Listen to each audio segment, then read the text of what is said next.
tardes para todos.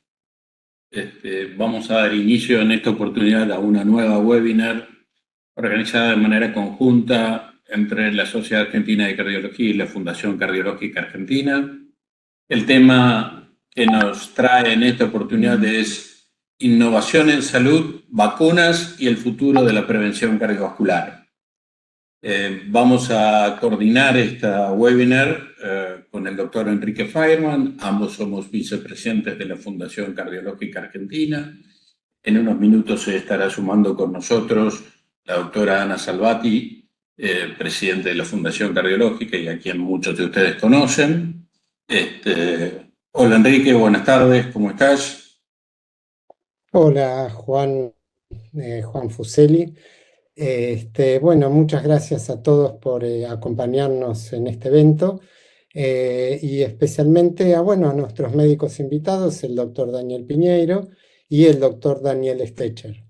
El doctor Daniel Stecher es un médico infectólogo con una vastísima trayectoria profesional y docente.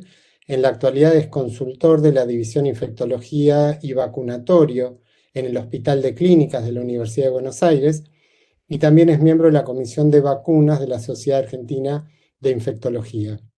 El doctor Stecher nos va a hablar de la vacunación en pacientes con riesgo cardiovascular. Daniel, por favor.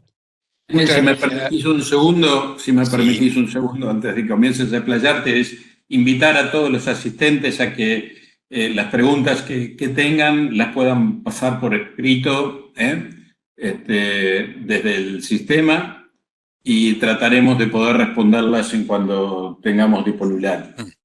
Vamos a disponer de 2 charlas y luego de eso trataremos de abrir el debate a las preguntas que surjan. Adelante, Daniel, perdón y buenas tardes. Buenas tardes. Ante todo, un agradecimiento a Ana, Juan y Enrique por esta convocatoria. Entonces, el tema que me han solicitado es ¿qué hacemos con la vacunación de los pacientes con riesgo cardiovascular? A lo largo de estos 20 minutos voy a hablar del impacto de las infecciones respiratorias en este tipo de pacientes, de qué vacunas disponemos para esta prevención, cómo estamos usando vacunas en Argentina y trataré de hacer algunas conclusiones que sean útiles. Con respecto al impacto de estas enfermedades, cuando hablamos de infecciones respiratorias, todos tenemos en claro qué significa en la parte pulmonar o respiratoria, pero a veces se nos escapa un poco el impacto sobre los pacientes con riesgo cardiovascular. Un par de datos nada más, es una cohorte del Reino Unido de pacientes con, ahí donde dice ACV, dice síndrome coronario agudo, en realidad disculpen, con IAMI síndrome coronario agudo, que muestran que el aumento fue importante en los 3 días luego de haber tenido un cuadro de influenza y que este aumento se mantuvo incrementado hasta 90 días posinfección. Otro estudio similar en Canadá mostró que los pacientes mayores, adultos mayores, internados con influenza tenían un nivel interesante de mortalidad hospitalaria y no solo eso, sino que también teníamos la pérdida de autonomía severa o moderada. Este es el famoso fenómeno de fragility que todos hemos visto y algunos lo vamos a sufrir, que es este deterioro importante del estatus producto de una enfermedad aguda que puede ser recuperada, pero después ya venimos con los problemas. ¿Y qué hacemos para prevenir esto? Bueno, las vacunas muchas veces nos preguntan, ¿y con la vacuna qué resolvemos? Bueno, acá está el estudio IAMI, que 2.700 pacientes con un síndrome coronario agudo o sometidos a angioplastia, se compararon personas que habían sido vacunadas contra las no vacunadas y en el seguimiento a 1 año los vacunados tuvieron menor mortalidad total y también menor mortalidad por eventos cardiovasculares. Pasamos a una bacteria, Streptococcus pneumoniae. Acá hay estudios que muestran que después de la neumonía adquirida en la comunidad, cuya causa más habitual sigue siendo hoy neumococo, en pacientes seguidos a 30 días tenían una mayor tasa de complicaciones cardiovasculares, entre ellas insuficiencia cardíaca congestiva, arritmias, IAM, y mayor riesgo de muerte a 30 días. Y cuando se los siguió a los 10 años, de vuelta a la misma historia, los pacientes a 10 años de haber tenido un episodio de neumonía que convengamos cura con antibióticos en la mayoría de los casos, tenían mayor incidencia de mortalidad y de eventos cardiovasculares. Nuevamente, para controlar esta evolución, usamos vacunas. Y un metaanálisis sobre 7 estudios observacionales mostró que los pacientes con enfermedad cardiovascular o alto riesgo cardiovascular que habían sido vacunados con vacuna antineumocóxica tenían una reducción de la mortalidad por todas las causas y tendencia a menor tasa de IAM. El otro tema que vamos a tocar hoy, que está poniéndose de moda hoy en día, es el virus sincicial respiratorio, que es una enfermedad que todavía no ha sido muy valorada en la clínica. Tenemos mucha más experiencia en sincicial respiratorio en bronquiolitis de chicos recién nacidos, pero también forma parte de los eventos respiratorios en los adultos de forma similar a la influenza, y también cuando se buscan eventos cardiovasculares en mayores de 50 años, hospitalizados por infección con sincicial respiratorio, lo que vemos saber que el 22% de los pacientes tuvieron algún evento cardiovascular, sea insuficiencia cardíaca, coronario agudo, arritmias, etcétera, y que los individuos que habían tenido eventos cardiovasculares durante la infección con sincicial respiratorio tenían mayor riesgo de ingreso a cuidados críticos, mayor requerimiento de ARM y mayor mortalidad hospitalaria. La vacuna es nueva, todavía no tenemos muchos datos sobre el impacto que tenga sobre esto, pero sí sabemos que es capaz de prevenir este tipo de infecciones y asumimos que si esto es así, podría prevenir las complicaciones también. Algo que ya todo el mundo está olvidando y no está bien que lo olvidemos porque sigue estando entre nosotros, es el COVID. El COVID, ustedes han asistido, la mayoría de ustedes, a la pandemia tan cercana todavía, y habrán visto que este virus tiene varios eventos cardiovasculares luego de la infección, como IAM, insuficiencia cardíaca, arritmias, etc.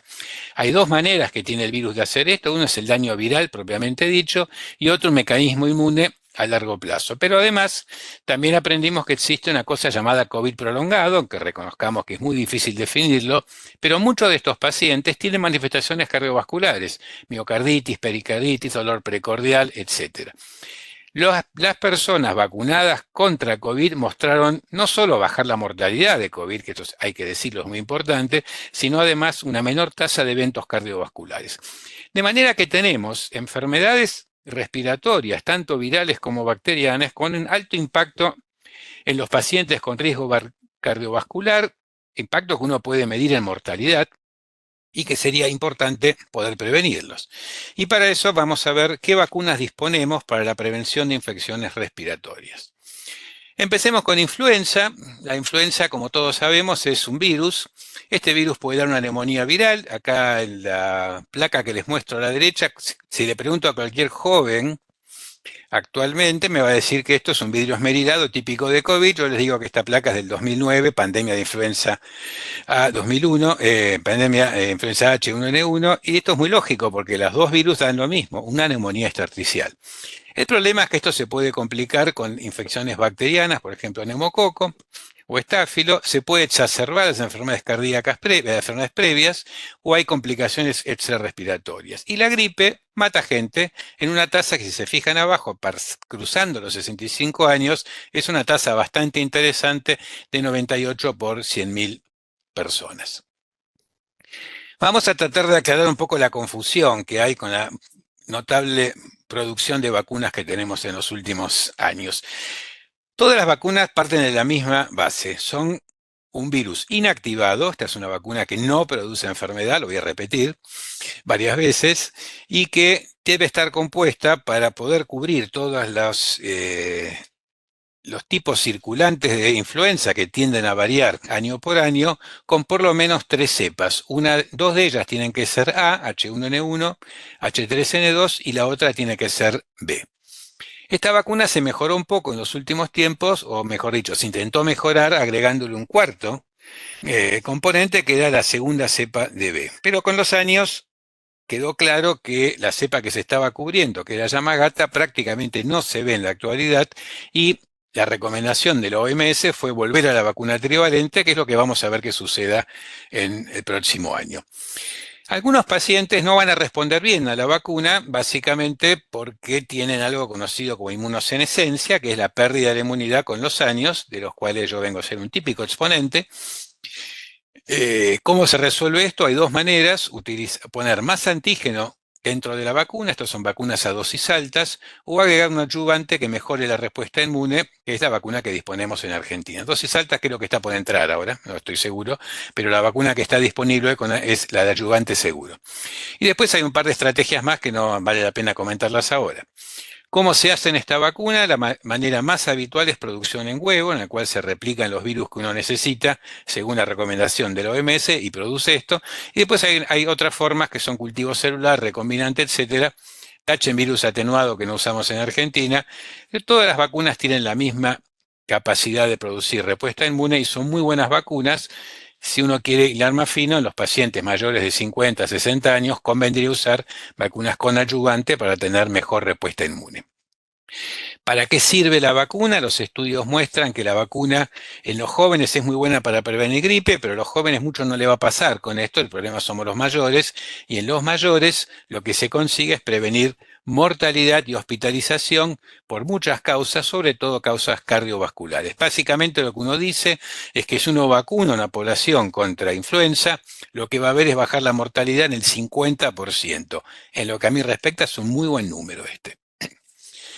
A veces se preguntan, bueno, pero la vacuna da efectos adversos. Sí, claro, la vacuna da efectos adversos porque es un fármaco. Todos los fármacos dan eventos adversos. Las estatinas tienen eventos adversos, por ejemplo.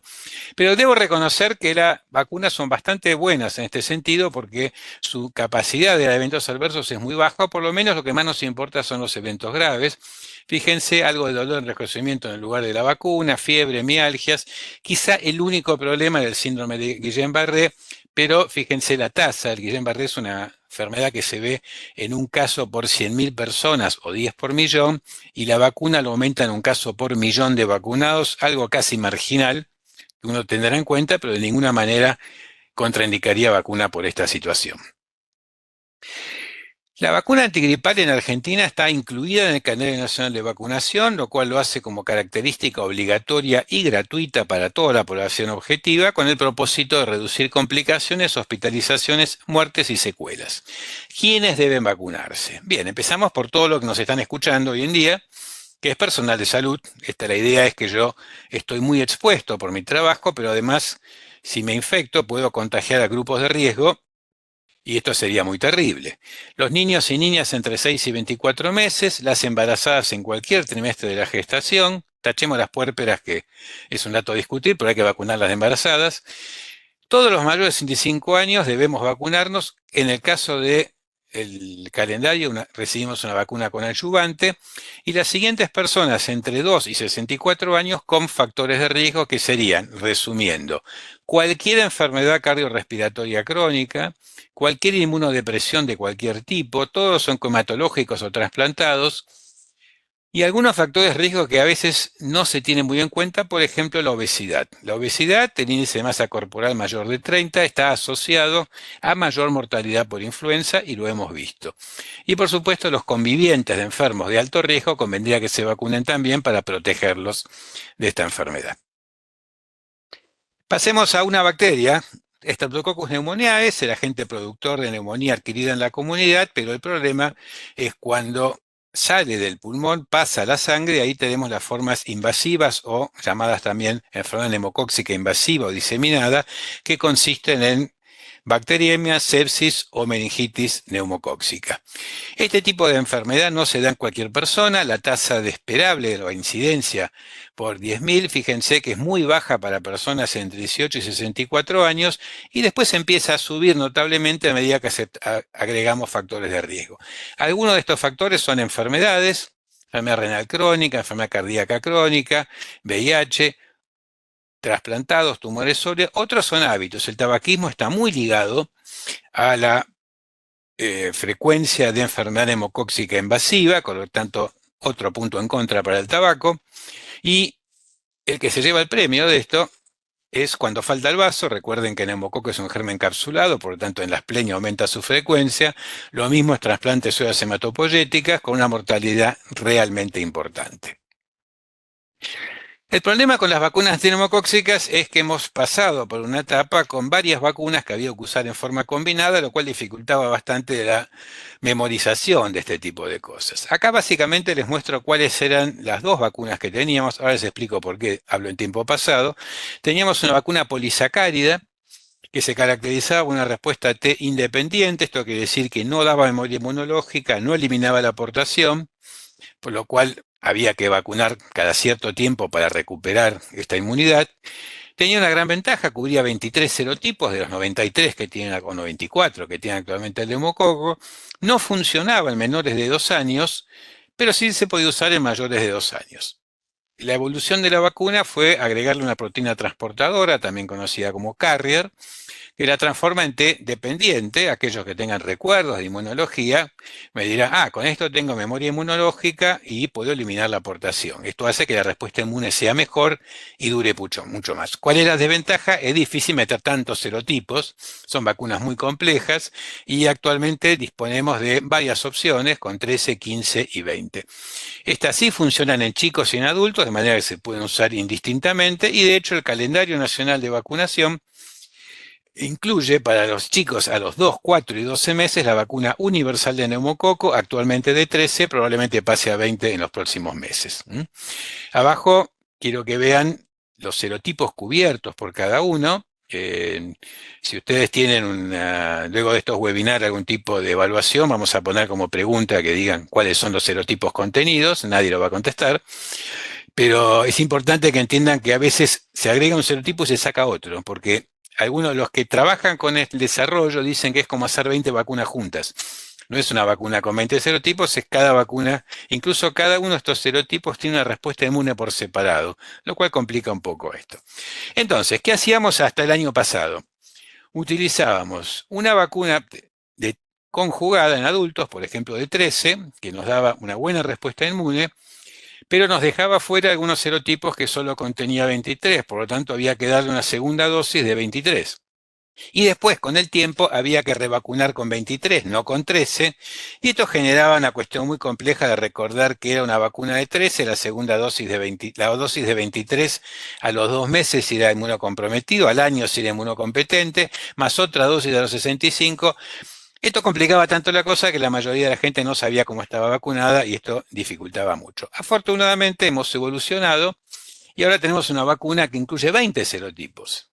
¿Y qué resultó cuando la compararon con las anteriores? Muy bien tolerada, buen perfil de seguridad, muy buena respuesta inmunogénica para todos los serotipos contenidos en la vacuna, que en la Argentina, por suerte, representan casi el 80% de los serotipos circulantes, con lo cual es una vacuna que no funciona muy bien. Se puede coadministrar con vacuna influenza. Esta es una gran cosa porque la estrategia dice, bueno, si hay que darse vacuna para una infección respiratoria, demos las dos juntas, esto es muy bueno. Y además daba una posibilidad de un esquema simple para la prevención de enfermedad neumocóxica que evitaba todo este despelote de recordar 13, 23, cuál va primero, cuál va segunda, que era un verdadero lío. La vacuna es muy buena y además es muy segura. La única cosa que van a ver si vacunan con neumococo es una reacción local en el sitio de aplicación, que es dolor, eritema, tumefacción. Hay que tranquilizarse, no hacer cosas indebidas como dar antibióticos, hacer punciones, etcétera. Un poco de paciencia, un poco de hielo, se va en un par de días y el resto prácticamente no hay ningún tipo de problema. Entonces, ¿cómo queda la recomendación actual de vacunación contra neumococo en Argentina? Yo le diría que en casi todo el mundo, y que está incluida en calendario. Todas las personas mayores de 65 años y los menores que tengan grupos de riesgo se dan una sola dosis de vacuna neumocóxica conjugada 20 y por ahora no hay ningún dato que diga que haya que repetirlo. Más fácil que esto no se me ocurre. ¿Quiénes son los que van a tener grupos de riesgo por debajo de los 64 años? Aquellos que tengan inmunodeficiencias como infección por VIH, leucemia, enfermedades neoplásicas, depresión farmacológica. También se agregan algo que no es inmunodeficiencia, pero tiene un altísimo riesgo de formas severas meningias, que son la fístula licocefalorraquídeo y el implante coclear. Y los no inmunocomprometidos que tienen mayor riesgo, como mostraba en la diapositiva anterior, son todas las formas de cardiopatía crónica, enfermedad pulmonar crónica, diabetes, enfermedad hepática y dos hábitos que están asociados al aumento de riesgo de formas invasivas: alcoholismo y tabaquismo. Si alguno está fumando todavía, para volver a la tasa original de riesgo, pasan 13 años según los estudios. Yo le diría que se vayan apurando. No puedo dejar de mencionar COVID y no lo menciono por dos razones. Primero, porque en los que nos dedicamos a las vacunas fuimos gratamente sorprendidos por las vacunas de COVID. Una vacuna tarda en desarrollarse un promedio entre 8 y 10 años. La vacuna de COVID se hizo en un año porque no había tiempo. Cambió la manera de hacer estudios de desarrollo, incorporó plataformas nuevas como ARN mensajero y tuvo un éxito muy impresionante porque los países que implementaron la vacuna, como lo hizo Argentina, bajaron prácticamente, hicieron desaparecer la mortalidad por COVID. ¿Cuál es nuestro problema ahora? Que la gente se olvida de esto, se deja de vacunar, pierde la inmunidad y corremos el riesgo de que vuelvan a aparecer los casos de COVID. Todos dirán, bueno, le dimos a mi paciente 4, 5, 7, 10 dosis. Bueno, la evolución hizo que fuéramos aprendiendo sobre la marcha y lo que sabemos ahora es que el esquema primario, vamos a ver de los adultos para no confundirlos, es de una sola dosis, salvo que esté inmunosuprimido, entonces va a requerir 2 dosis. Pero entre 1 y 2 dosis es suficiente como esquema primario. Y esto lo hace mucha gente, y la mayor parte de la gente que uno puede ver tiene dada más de 1 o 2, pero el problema es que la última dosis se le dio hace 3, 4 años, pierden respuesta inmune y se arriesgan a tener de vuelta COVID. No tenemos COVID como hace unos años, pero periódicamente vemos pacientes internados y la pregunta es, ¿cuándo se vacunó? Ah, me di 5 dosis, la última hace 4 años. Ok, usted se enfermó porque no está vacunado. Entonces, ¿qué se está recomendando ahora, tanto desde la OMS como desde el Ministerio de Salud? Los pacientes de alto riesgo, que son las personas de 50 años o mayores, las que tienen inmunocompromiso y aquellas gestantes, se tienen que vacunar cada 6 meses.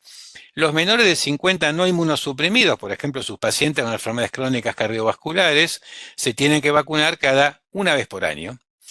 Ustedes como personas de salud también, en realidad, y las personas de bajo riesgo, menores de 50, sin comorbilidades, también 1 vez por año. Fíjense que aquí, a diferencia de influenza, nos vacunamos todos, no solo los grupos de riesgo.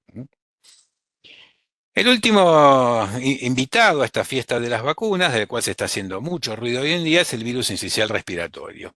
Acá hay que aclarar que hay 2 formas de infección por sincicial respiratoria. Una no nos corresponde a nuestras especialidades, que son los recién nacidos con factores de riesgo que hacen la famosa bronquiolitis, y si ustedes tienen relación con alguna pediatra, nada odia más un pediatra que la época de marzo, abril, mayo, que es la caída de todos los chicos con bronquiolitis a las instituciones de salud, es desesperante.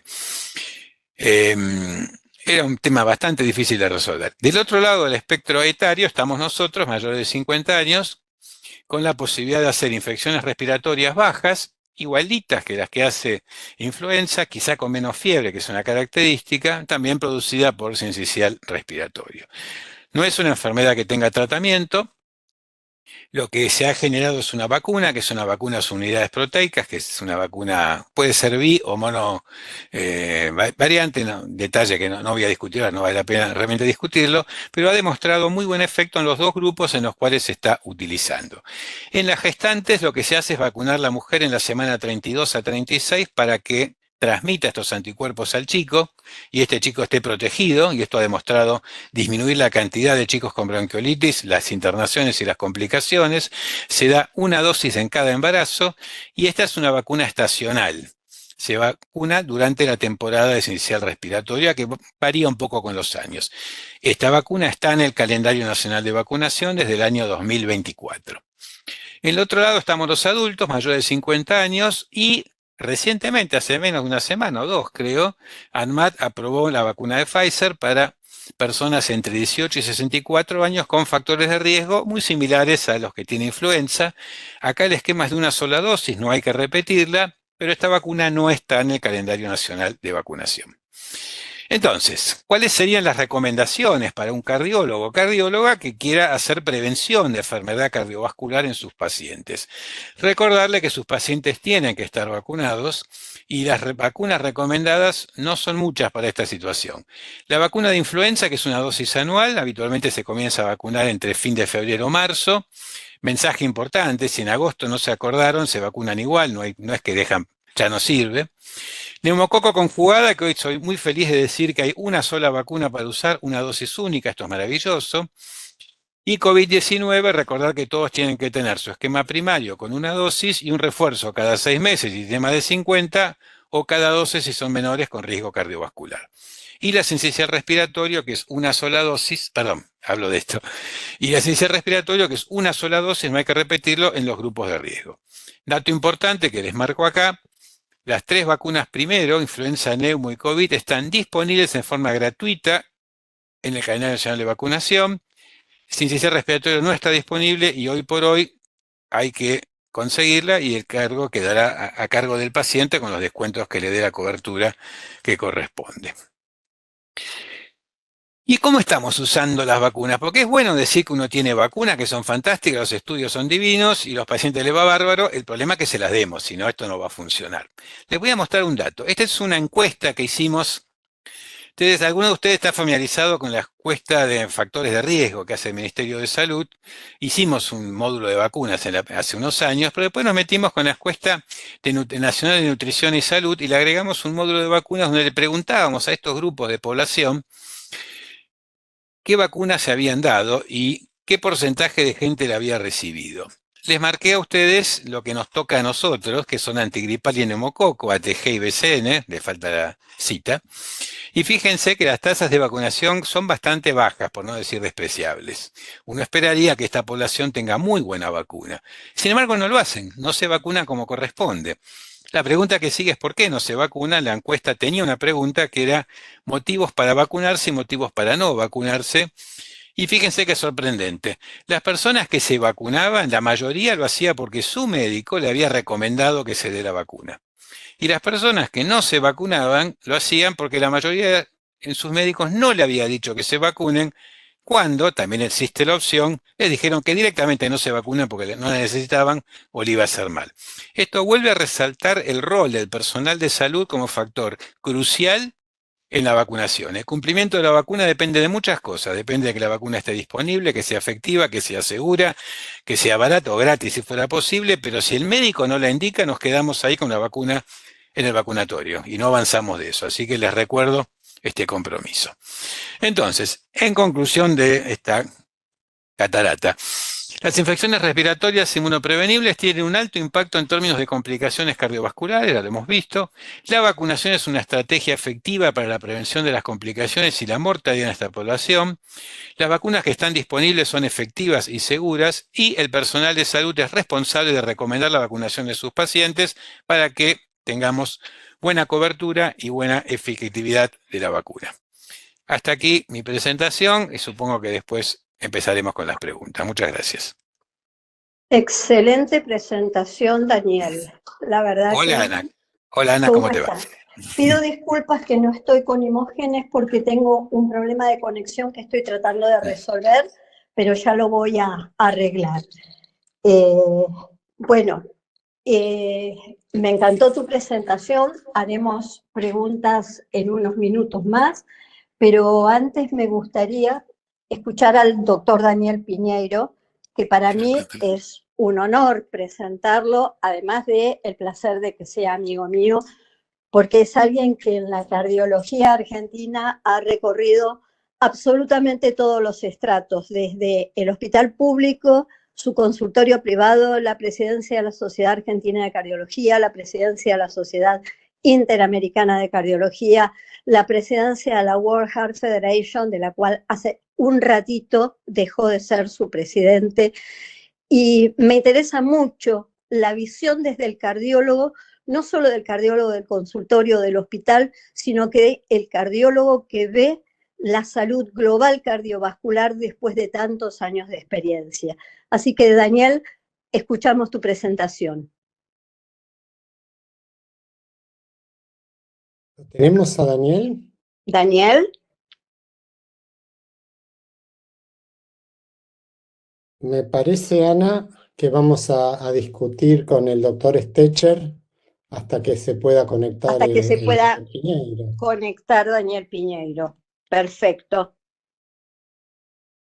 Bien. No sé si del público hay algún interesado que quiera hacer alguna pregunta. Yo tengo, mientras tanto, una pregunta sobre algo que comentaste recién, Daniel, que era el tema de Guillain-Barré, que tiene muy baja frecuencia de presentación, pero ¿qué pasa con quien tuvo un Guillain-Barré y la vacuna antigripal?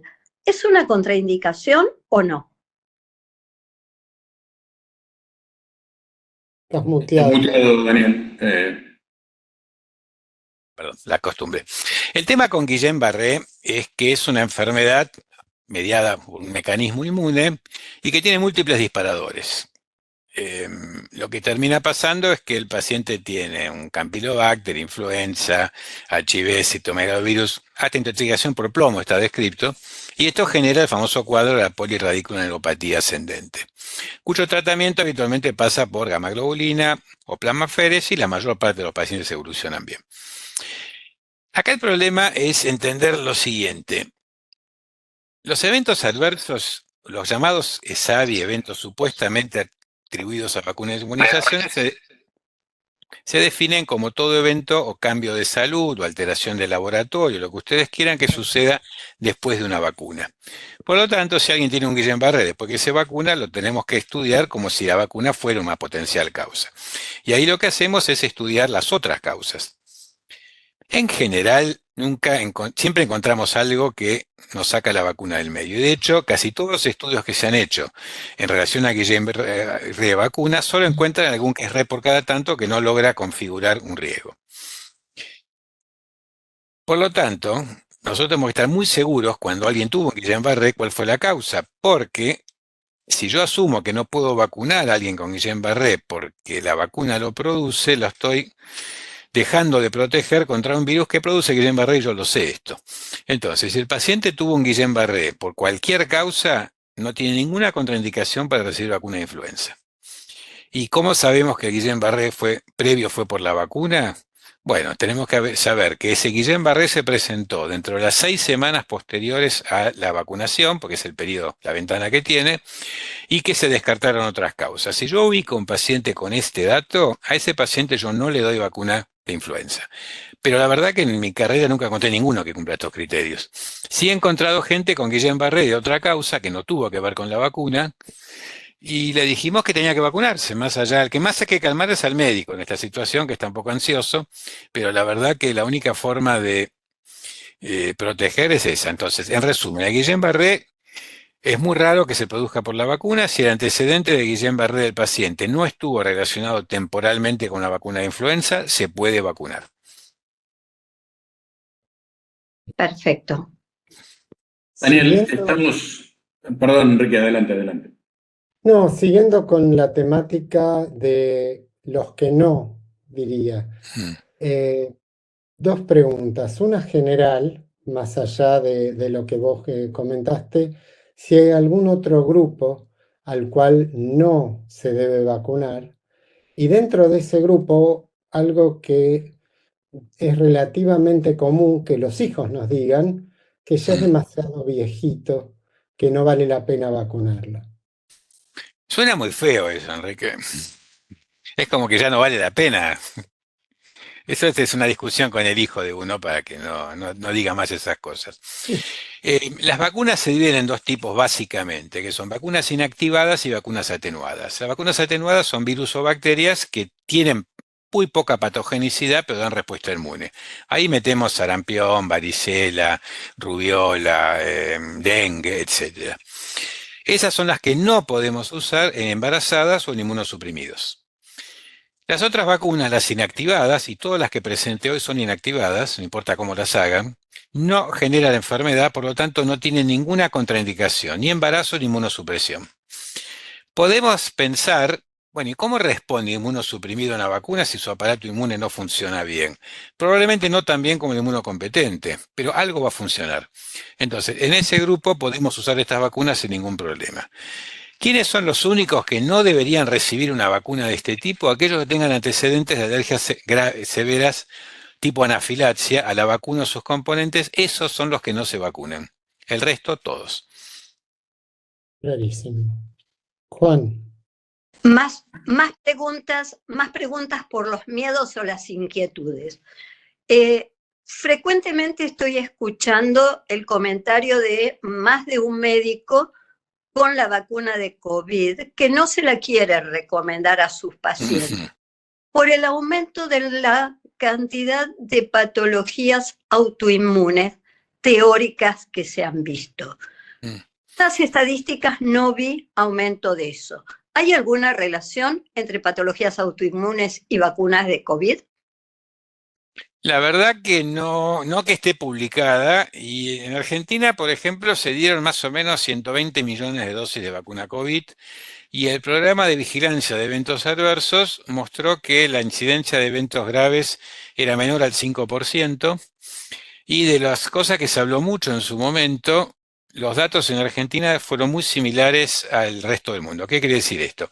Para vacunas de plataforma ARN mensajero, esto es Moderna y Pfizer, total, son las que todo el mundo conoce, hemos visto cierta incidencia de pericarditis en pacientes jóvenes con la segunda dosis, como está descrito. Les diría que en Argentina es más baja que lo que relataba la literatura. Con respecto a vacunas de vectores virales no replicativos, alguna incidencia de síndrome de trombosis con trombocitopenia, muy bajo la cantidad de casos, vacuna que ya no utilizamos más, de manera que tampoco es un problema.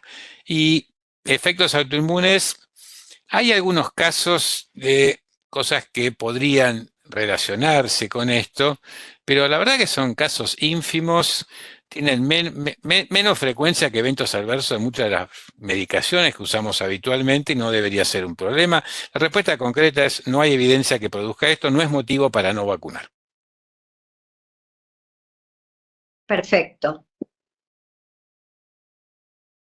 El asunto es cómo convencemos a la población de que se vacune con la frecuencia que deberían hacerlo. Bueno, es fácil, convenciendo al médico. Porque si el médico ¿La vacuna argentina para COVID? Termino con este concepto. El mayor problema, como les mostré recién, es el médico. Si yo convenzo al médico que hay que vacunar, el médico va a convencer a las personas. ¿Cómo convenzo al médico? Explicándoles que la vacuna es eficaz, es segura, y que si deja pasar más de un año sin vacunar, va a perder respuesta inmune y su paciente va a tener COVID. Y hasta me animaría a decir que le va a reclamar al médico porque no lo vacunó. Pero bueno, eso es otra cosa. Vamos a la vacuna argentina, ARVAC. ARVAC es muy interesante, es una vacuna de desarrollo argentino de la Universidad de San Martín y del laboratorio Casará. Esto lo desarrolló la doctora Julieta Casataro.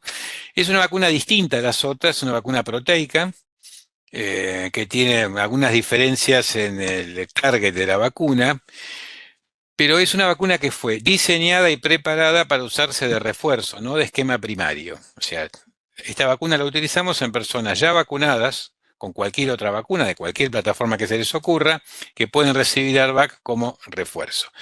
Tiene como cosa interesante una buena reacción cruzada con algunas mutaciones, o sea que la vacuna protege contra cepas que no están incluidas en la vacuna. Esto es muy importante.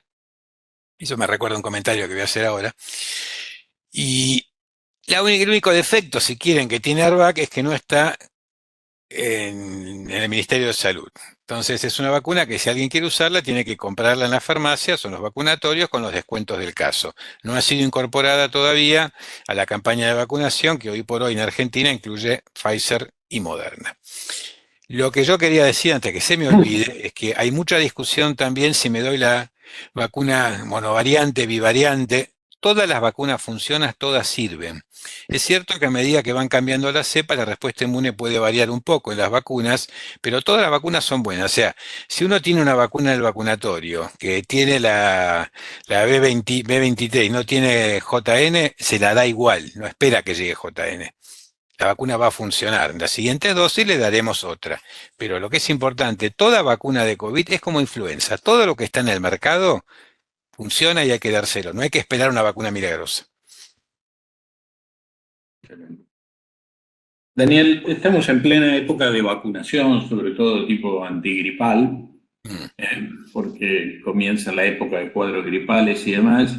Y una de las cosas que aparece como tema en consultorio y aún entre los colegas es vacuna trivalente o vacuna cuadrivalente Ujú. en términos de las opciones. Hay de alguna manera cierta preferencia en respecto de tanto más, quizá mejor, o sea, cuadrivalente, Ujú. preferencia en términos de cuadrivalente. ¿Podríamos hacer algún comentario más allá de lo que vos esbozaste en el inicio de tu charla, Ujú. que lo entendimos, pero puntualmente quisiera que recalcaras esta situación o cuál es tu opinión personal al respecto? Bueno, los recuerdos de virología nos dicen que hay 4 tipos de virus de influenza, A, B, C, D. El D es bastante reciente, cuando yo era joven eran menos. Los únicos que nos interesan en el ser humano son A y B. A tiene 2 subtipos que son por hemaglutulina y neuraminidasa, ahí viene la combinación de H1N1, H3N2, etc. Y B se divide en 2 cepas, Yamagata Victoria, punto. Hasta ahí lo aburrido. ¿Qué es lo práctico de esto? Como los virus van variando durante el año, hay laboratorios de vigilancia, Argentina está incluido en esta red, que lo que hacen es vigilar cuáles son los virus circulantes. Esa información se concentra, hay una reunión anual que se hace en Londres, que participan todos los países, más la OMS y la OPS, y definen cuál es la composición de la vacuna para el año siguiente. Aplican algo que a los cardiólogos les fascina, que es un modelo matemático. Así que vamos bien por ese lado. Ese modelo matemático predice qué es lo que va a circular y afortunadamente funciona bastante bien, salvo que a veces el virus tiene la mala costumbre de no hacerle caso al modelo matemático y ahí la cobertura de vacunas, la cobertura quiere decir, expreso mal, el espectro de estas vacunas puede fallar un poco, pero en general funciona muy bien. ¿Qué dice la OMS? Que la vacuna tiene que tener 2 cepas de A, una es H1N1, otra H3N2 y una cepa de B, la que esté circulando. Esas eran las famosas vacunas trivalentes, que tenían o Yamagata o Victoria. Resulta que la cepa Yamagata hace como 20 años que no la ve nadie. Entonces la OMS dijo, muchachos, ya basta de ponerle 2 cepas, porque estamos gastando plata, porque es muy caro hacer una vacuna de este tipo, y mejor nos achicamos a 3. ¿Qué es lo que está pasando ahora? Entonces, los laboratorios generaron vacunas cuadrivalentes, pero en este momento ya todos los laboratorios están retrocediendo a la trivalente porque se demostró que esa cepa está de más. Ahora bien, seamos prácticos. Cualquier vacuna, sea trivalente o cuadrivalente, va a funcionar igual. La trivalente funciona porque en Argentina la vigilancia muestra que todas las cepas circulantes están contenidas en la vacuna trivalente, como que la cuadrivalente sobra. De ahí pensar que más es mejor es un concepto raro, por lo menos en circulación viral. Entonces, se puede usar cualquier vacuna. De hecho, la vacuna del calendario nacional, la que usa el Ministerio, que es la que cubre, le diría, casi el 70% de la población, es trivalente. Nunca dejó de ser trivalente. Es más, hasta ahora era el único lugar donde uno podía conseguir vacuna adyuvantada para mayores de 65, porque el laboratorio no la había distribuido a nivel comercial, cosa que sí hace ahora. Así que siempre fue bueno vacunarse con las vacunas del Estado. Bien. Una consulta, Daniel, hablando del tema de la vacuna del neumococo. Probablemente de acá a unos años la pregunta que le tengamos que hacer a los pacientes es si se vacunó o no. Y si nos dicen que sí, ya está. Ahora, en este momento estamos con el paciente que se dio la vacuna de 13, el que se dio la de 23, el que se dio las 2, el que se dio pero no recuerda cuándo y el que no tiene la menor idea. Bien. ¿Qué tenemos que hacer hoy? ¿Qué hacemos? Bueno, como bien decimos, si el paciente no tiene ninguna vacuna, le damos la de 20 y se acabó el lío. Si ya venía vacunado y hay que ver qué secuencia se hace, lo más recomendable sería que me lo deriven a mí. Yo de algo tengo que vivir también. A ver, no me van a pagar gran cosa porque va a ser una consulta de prepaga, obviamente, pero bueno, déjenme vivir a mí también. Les digo, yo no les doy estatinas a la gente, se lo dejo a ustedes, así que hagamos un negocio. Pero la verdad que hay un esquema, que no quise ponerlo acá porque es medio complicado, que dice que si la persona recibió una vacuna de 13 sola, le damos la de 20. Si recibió una de 20 sola, le damos la de 20. Una de 23 sola, le damos la de 20. Y si se dio el esquema completo 13-23 y pasaron más de 5 años, podemos darle una dosis de 20 y si es inmunocomprometido, mejor dársela cuando pasó un año. Para los cardíacos es más fácil porque no suelen tener inmunocomprometidos, de manera que lo más lógico es una vacuna de 20 y si está el esquema, si tenía una sola de cualquiera de dos, le dan la de 20 igual y se acabó la historia. Y si tiene 13-23, bueno, ahí habría que preguntar un poco. Dentro de los 5 años nada y más allá de 5 años a lo mejor le damos. Sí, después hay que ver si tiene 65 años, pero eso es complicar mucho la cosa. Bien. Y si tienen la duda, voy a ser sincero, dar una de 20. Porque, claro, esta es una vacuna que tiene un muy buen perfil de seguridad, por lo tanto, dar una dosis más no nos va a complicar la vida y ante la duda es mejor estar vacunado que no estar vacunado. Daniel, Esta situación, perdón, no, sí, sí, solo enfatizar lo que decía Daniel recién, ¿no? Que esa situación es muy frecuente, Realmente. en términos de que no tienen manera de documentar cuándo se la dieron, Mirá, no consta en la historia clínica, y muchas veces, bueno, uno toma esa posición y está muy bien tu comentario en términos de aclarar qué conducta tomar en este caso, ¿no? mire, las vacunas son una cosa maravillosa. Me animo a decir acá, no quiero ser irrespetuoso, pero creo que son tan buenas como las estatinas. Eh, Ahora, ¿cuál es el problema? No está incorporado el concepto de cuán útiles son las vacunas. Si yo agarro una historia clínica de cualquier médico, independientemente de la especialidad, difícil que encuentre el ítem vacunas. Puede salvo encontrar si fuma, puede encontrar si fuma, si hace ejercicio, etcétera, etcétera. Me cuesta encontrar antecedentes vacunales. El problema con el antecedente vacunal es cómo lo registro. Si ustedes le piden un carnet de vacuna a un tipo de, qué sé yo, 15, 20, 30 años, le va a traer lo que la madre guardó, que es una pila así de cosas ilegibles. Si pasamos los 30, 40, nadie tiene la menor idea. Por suerte en Argentina ya hace varios años se está trabajando en un sistema nominalizado de vacunación, que es el Nomivac, en el cual las vacunas, a partir de COVID se hizo esto, todas las vacunas que se dan en vacunatorios oficiales o en algunos privados que hacen convenio con los ministerios van a encontrar las vacunas registradas cuáles se dieron. Ejercicio sencillo. Esto empezó con COVID. Todos los que tengan mi Argentina, entren a vacunas en mi Argentina y van a encontrar vacunas puestas si se las dieron donde corresponde, es decir, vacunatorios oficiales. Algunos vacunatorios privados hacen eso. Así que es el primer dato, mírame el teléfono. El segundo dato es que el sistema puede abarcar a toda la población, que por ahora está en menos de la mitad. Hay un sitio donde uno puede mirar la vacuna, de hecho ese sitio emite un certificado. Si no tenemos nada de eso, tenemos un paciente que no tenemos registro. ¿Qué hacemos con ese paciente? Lo vacunamos. Hay un concepto en vacunas que se llama vacunar en sucio, que quiere decir vacunar en personas que ya estaban vacunadas. ¿Esto es malo? No, y lo hacemos mucho. Lo hacemos mucho en situaciones de brote, en situaciones de campaña, o en esto que decís vos. El paciente no sabe si vacunó o no, tiene 70 años, tiene un riesgo cardiovascular aumentado, fuma, tuvo un infarto, no sabe si tiene vacuna de neumococo, vos le das una de 20. Daniel, se interna hoy un paciente con un infarto. Estamos en temporada de gripe. ¿Cuándo le digo vacúnese con la antigripal? Cuando lo conociste. Pues, derribando mitos se llama esto. Las vacunas, las vacunas se pueden utilizar en pacientes externos o internos, con antibióticos o sin antibióticos. Pueden hacer lo que quieran, no hay ninguna contradicción. De hecho, uno de los grandes problemas con la vacuna es cuando dice, mira, cuando termines el tratamiento te vacunas. Nunca se va a vacunar. El mejor lugar para vacunar es la institución de salud. Acá tenemos algunos problemas operativos en Argentina para esto, por lo menos en el sector privado. En el sector público funciona mucho mejor. Los pacientes internados se los vacuna cuando están internados. ¿Se infartó? Antes de irse del hospital o sanatorio, denle vacuna antigripal. Ya les mostré que esto baja el riesgo de nuevos infartos. ¿Cuándo no hay que vacunar, que es mucho más fácil decirlo?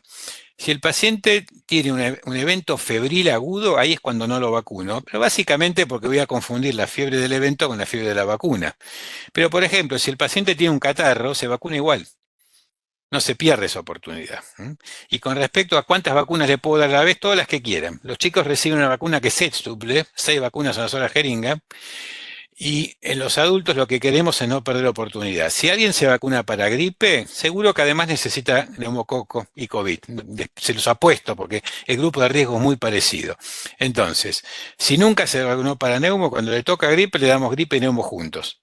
También podemos darle COVID y sincicial juntos, quizás 4 son muchos, lo hacemos en 2 días. Y no hay intervalos necesarios. Los intervalos se plantean para otro tipo de vacunas, pero para hacérselo fácil al cardiólogo.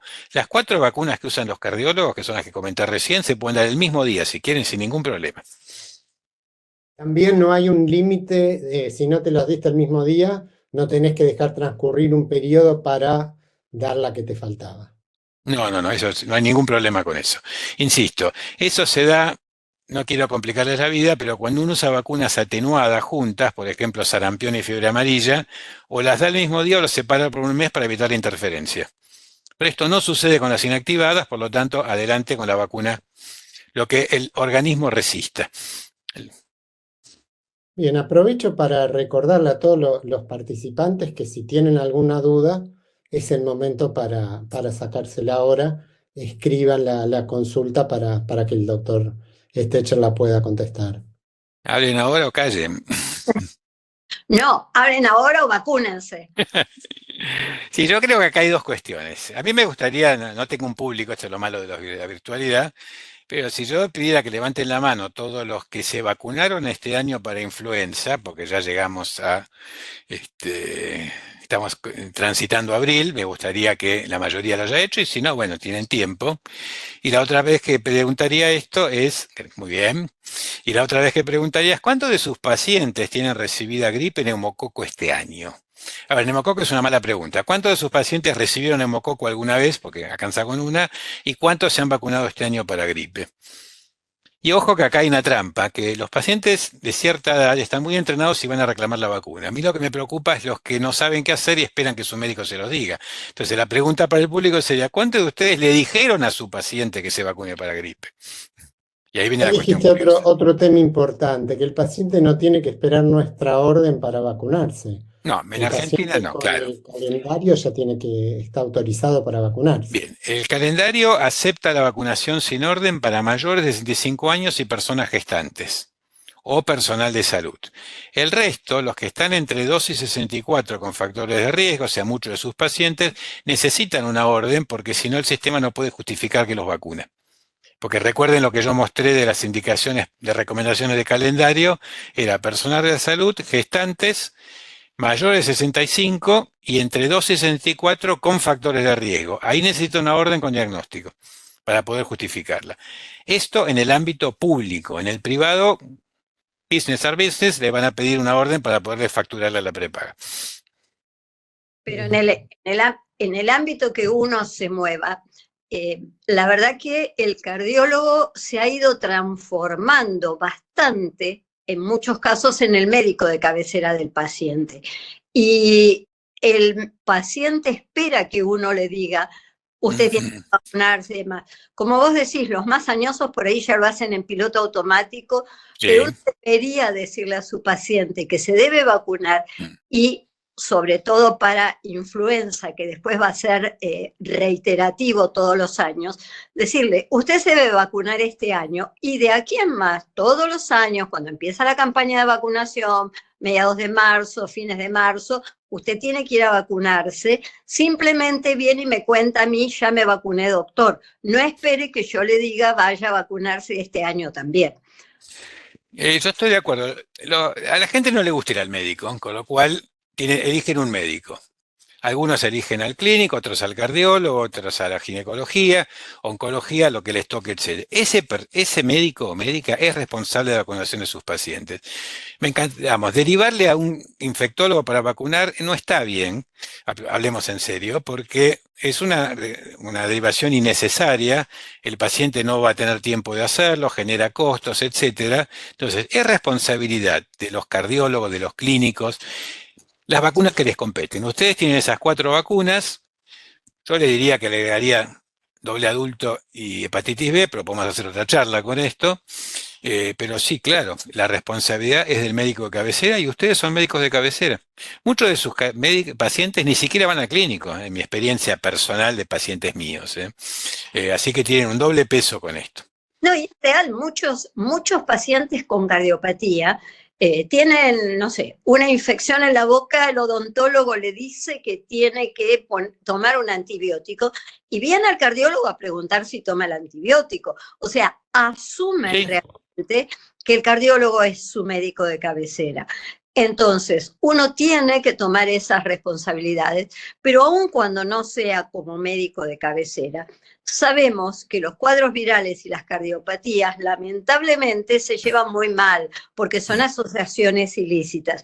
Entonces, así como indicamos las hermosas estatinas, la aspirina, el clopidogrel, el betabloqueante, en nuestra lista, creo que nos compete a nosotros como cardiólogos, deberíamos poner las vacunas y que cuando el paciente, como nos pasa cuando atendemos en instituciones privadas, no tiene forma de vacunarse durante el evento agudo coronario, porque las instituciones privadas no suelen ser centros de vacunación para los pacientes, bueno, junto con las indicaciones del alta, deberían llevar la indicación de la vacunación por escrito, con la misma vehemencia que le decimos que no deje de tomar el clopidogrel o que las estatinas deje de escuchar todo lo que le dicen por ahí que le va a arruinar los músculos o el hígado y que no las deje de tomar. Con esa misma vehemencia deberíamos decir, usted se tiene que dar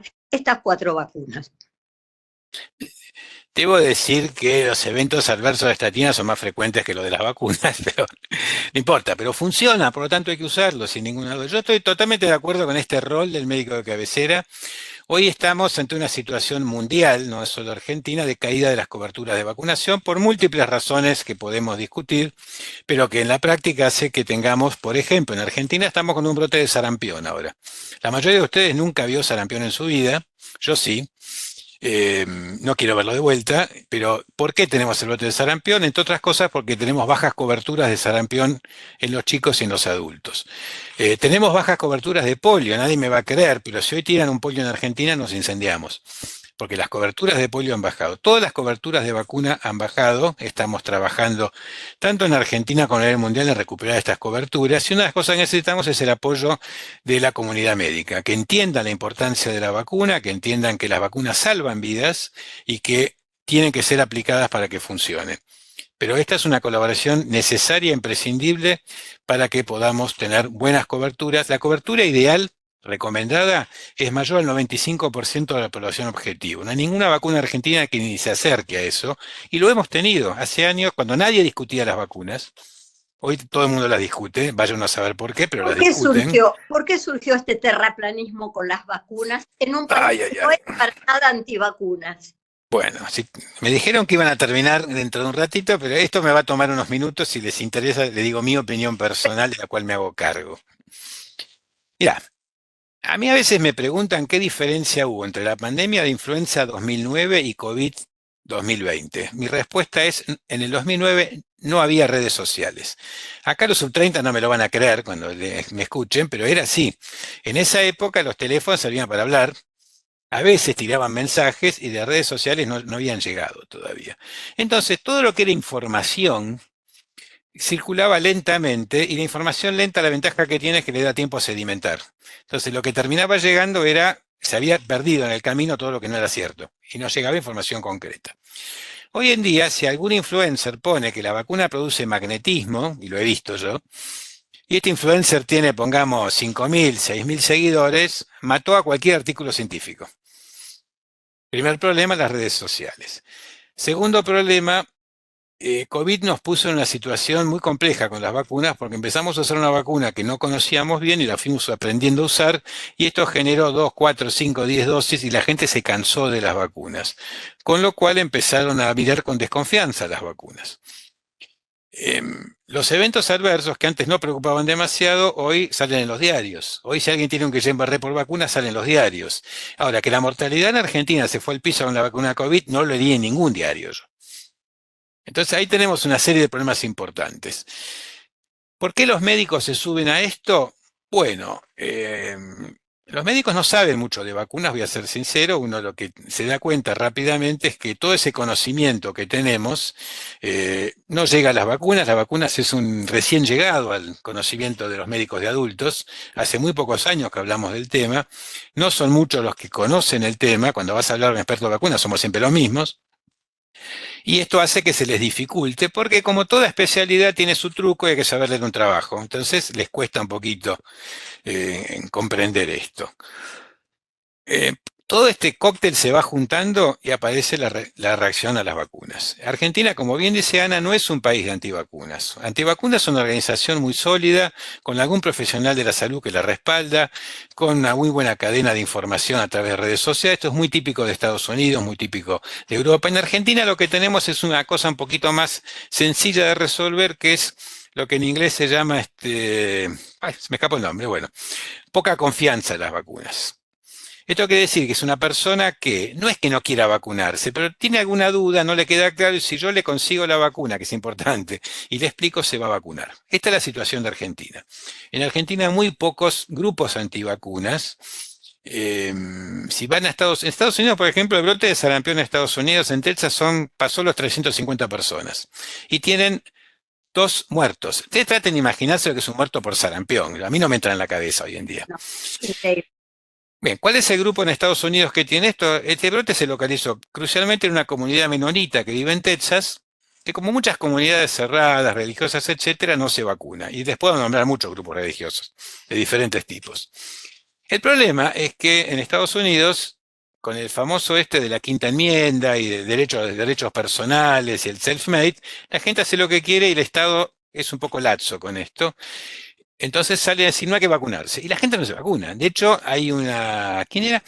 El otro día lo vi, creo que es en algún posteo en algún lado. Yo también miro las redes sociales que vamos a hacer. Unas remeras que dicen, este es el Estado que menos vacuna, puesta con orgullo. Y ustedes recuerden lo que se armó con COVID. Casi bombardean una casa de gobierno de un Estado. Entonces, Estados Unidos es un lugar difícil para vacunar. En Estados Unidos no existe un calendario nacional de vacunación al estilo argentino. Hay recomendaciones de vacuna que los estados pueden seguir o no, según les guste o no, porque es muy federal la cosa, y que las coberturas, los seguros médicos dicen, yo te cubro la vacuna o esta no te la cubro nada. Entonces, se convierte en un lío. Argentina es más el modelo europeo, más privilegiado. Igual los europeos también tienen problemas con la vacunación porque también tienen esta cuestión de defensa de sus derechos. Yo creo que la vacuna no es un derecho, es una obligación. Es una obligación. Para mí es una obligación ética, porque si yo no quiero tomar estatinas, bueno, me subirán los lipios, tendré un infarto, me moriré, problema de mi familia, no tendrá que hacerse cargo. Ahora, si yo no me vacuno, arriesgo a mantener a un susceptible en la población que le permite circular el virus. Por lo tanto, yo me vacuno por mí y por los otros. Esto hay que tenerlo muy claro. Totalmente. Entra la responsabilidad social de la cual uno no puede escaparse, No. porque es cierto que uno tiene derechos, pero al vivir en comunidad también tiene obligaciones, y el tema de no transmitir enfermedades infecciosas que además pueden poner en riesgo la vida de otras personas es una responsabilidad que en realidad no podemos evadir como ciudadanos. No, ¿qué pasó? ¿Seguimos nosotros solos? Sí, seguimos. Irresponsabilidad como profesional de hacerse cargo de la parte que me toca, que es transmitirle esto a la población. Porque si no, no se queda en lo individual, que para los médicos en lo individual no funcionamos bien. No podemos hacer eso. Ejemplo, yo tengo una nieta de 2 años que es una divinura amorosa que me tiene enloquecido. Cuando nació yo me vacuné para pertusis. ¿Yo puedo tener pertusis? No, yo tengo 69 años, ¿qué pertusis voy a tener? Pero yo puedo transmitir pertusis a los demás, incluyendo a mi nieta que se iba a vacunar a los 2 meses. Este es un ejemplo típico de protección indirecta por la vacuna, y hay que hacerlo. Si yo tengo pacientes con riesgo cardiovascular y no estoy vacunado para gripe, yo soy capaz de transmitir la gripe a ellos. Está bien, yo me vacuno porque tengo una edad, etcétera, etcétera. Te juro que tomo estatina, sanaste. Me parece muy bien. Algún día me iba a tocar. Zafé de ADAPA, no sé cómo todavía, pero estoy tratando. Por ahora no me la pidieron, pero en cualquier momento me... Es solo un tema de tiempo. Sí, ya me lo dijeron. A eso me van a tener que convencer. La estatina me convencí rápido. Bien, yo por mi edad una cosita, creo que tenemos que ir finalizando. Sí. Pobre, te hemos agotado y exprimido. Pero No tengo una problema. cosita que tiene que ver un poco con la discusión que tenemos entre colegas y demás. Estamos algo acostumbrados a vacunar contra la gripe, estamos algo acostumbrados a vacunar contra neumococo. Virus incisional respiratorio. ¿Deberíamos ponerle el mismo énfasis? Mira, O- acá juega mi opinión personal, absolutamente. Me hago cargo de que lo dice el doctor Stecher. Si vos querés vacunar sincicial respiratorio, mostrame que tu paciente tiene influenza, neumococo y COVID y yo te dejo vacunar sincicial. ok. Si me escucha el laboratorio me mata. Si me escuchan unos colegas también me matan. Pero pongamos la cosa en su lugar. Ante una población con baja cobertura de influenza neumococo, primero resuelvo esto. Si vos le vas a dar el sincicial respiratorio, cosa que me parece fantástico que se la des porque demuestra ser una buena vacuna y baja la mortalidad, lo primero que quiero ver es que además vacunaste para gripe y neumo, porque si no, tenemos la mitad de la tarea. Y tiene mucha más chance de morirse de gripe o de neumococo que de sincicial respiratorio. Está bien. Digamos que tenemos que ir por etapas. Es una excelente vacuna, tendríamos que empezar a usarla, pero empecemos con el ABC primero y después agreguemos los complementos. A ver, el ABC es muy cortito, lo terminás en un mes esto, pero no quiero dar la idea. Yo veo mucha gente que está haciendo esto. Ni les cuento zóster, que no metí en el tema, pero hay más gente vacunada para zóster que para influenza, lo cual es realmente patético. Sí. Primero porque tiene que tener las dos vacunas, no una sola. Segundo porque zóster es una vacuna fantástica, pero díganme por qué están más preocupados por zóster que por influenza. Yo te lo Sí, explico fácil. sí, me imagino la respuesta. Porque Cosas es una campaña televisiva que es gancho, la gente se vacuna y entonces termina vacunándose. En cambio, las recomendaciones globales es lo que dijimos de las redes sociales. Las campañas para zóster son muy agresivas a nivel televisivo y todo. No hay Ni te cuento.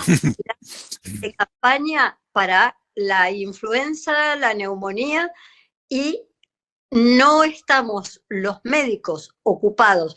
Ustedes infectólogos sí, porque esto cada uno toma su especialidad, nosotros luchamos por nuestra medicación, ustedes por la propia, pero no estamos como comunidad todos comprometidos con la vacunación básica de la población que nos toca por la edad de pacientes y grupo de pacientes. Estoy de acuerdo con vos. Con respecto a campaña, el tema es que no hay campañas, por las decisiones políticas de las autoridades actuales se bajaron las campañas, se las dejan a las provincias. No voy a discutir esto ahora, pero tengo mi opinión al respecto. La segunda cosa es un chat que estoy viendo acá que me resulta muy interesante, que dice que parte de la responsabilidad de los médicos es que no tienen tiempo en la consulta. Y esto es totalmente cierto y me lleva a otro punto. Nada es casual en la vida. Si yo tengo una consulta muy mal paga, y esta es la realidad de la medicina argentina, tengo que comprimir todo en los pocos minutos que tengo porque yo necesito hacer X consulta para poder llegar vivo a fin de mes. Curiosamente, esta mala situación actual de los médicos en lo que tiene que ver con la práctica profesional termina impactando en los pacientes, porque no puedo hacer mi tarea como corresponde, porque no tengo el tiempo necesario, porque la situación económica no me lo permite. Es un dato importante para tener en cuenta y entiendo que muchas sociedades científicas se están dedicando un poco más a lo gremial que lo que hacían antes, que lo tenían prohibido prácticamente, y esto es muy saludable. Y la otra cosa, La Sociedad de Cardiología es una de ellas. Perfecto, infectología también. Porque convengamos que cuando vos tenés muy poco tiempo para la consulta, estás apremiado por los pacientes, no te podés concentrar, y además la carga administrativa hoy de las consultas es muy grande, porque vos tenés que justificar todo para la cobertura de por qué le indico esto, por qué le indico aquello. Claro. Todo tu tiempo lo invertís mayoritariamente en papelería, en burocracia y muy poco tiempo para interactuar realmente con el paciente. Administrativa y legal, que es la otra carga. Quiero pasar un chivo antes que termine esto. Recientemente hemos terminado con Sebastián Zamora. ¿Zamora? No, Zamora. Tiene dos apellidos, me estoy comiendo uno. García Zamora, ahí está. Hemos terminado un consenso de vacunación para cardiólogos, que entiendo que se va a publicar en la revista de ustedes en algún momento, con la participación de algunos infectólogos de la Sociedad Argentina de Infectología, así que material para ilustrar el tema hay. Así que vamos a tener una documentación para todos los cardiólogos. Entiendo, eso habría que hablar con Sebastián, cuándo va a estar disponible para publicación. Ya está ahí de ser subido. que ya próximamente se sube ese material. Muy bien. Bueno, creo que ha sido una excelente presentación, creo que te hemos gastado, no es que te hemos preguntado, te hemos gastado, Daniel, y la verdad que fantástica tu participación, tu compromiso con nosotros. Quiero yo agradecer al laboratorio Pfizer que ha colaborado con nosotros para que se pueda realizar este webinar y de forma totalmente desinteresada porque nos dio 100% de libertad para elegir expositor y para elegir temas. Así que esto es muy importante, más allá de que esté esponsoreado, no hay interferencia del laboratorio para las charlas, las exposiciones, las preguntas, los comentarios. Y me encantaría que la población de la cardiología, todo el equipo de salud cardiológico, comprenda el impacto que tiene la prevención de las infecciones virales y la vacunación en la población con riesgo cardiovascular o con cardiopatías adquiridas, porque sabemos que aumenta la tasa de infartos, porque sabemos que la insuficiencia cardíaca con infecciones virales empeora, se deteriora, se interna, se muere. O sea que tenemos un trabajo muy fuerte y dentro de nuestro esquema de medicación habitual tendríamos que tener la vacunación como un caballito de batalla, no olvidarnos de preguntar por las vacunas, de recomendar por las vacunas y de creer en las vacunas. No sé si Juan o Enrique quieren agregar comentarios y cerrar esta reunión. De parte mía, creo que todos hemos aprendido muchísimo. Un lujo realmente, Daniel, haberte tenido. Y bueno, disfrutamos y aprovechamos y aprendimos. Muchas gracias. Gracias a ustedes por la invitación. Para mí es un placer, y no se preocupen por los horarios porque estoy para esto y me encanta este tipo de debates y de actividades. Así que sigamos adelante. Daniel, nada, todo esto nos invita a seguir pensando en que quedan cosas pendientes y probablemente o seguramente te volvamos a convocar. Quedan cosas que surgen de los que me va llegando al respecto de temas que no eran específicamente de esta reunión, pero dan para otra reunión. Bien. Como por ejemplo dengue, como por ejemplo lo que estás hablando de herpes, otras hepatitis. ¿Cuántos en nuestros pacientes con cardiopatía y en población general? Daniel, un placer. Extremadamente claro como siempre. Muchísimas gracias y gracias a todos los que participaron de esta reunión el día de la fecha. Hasta la próxima.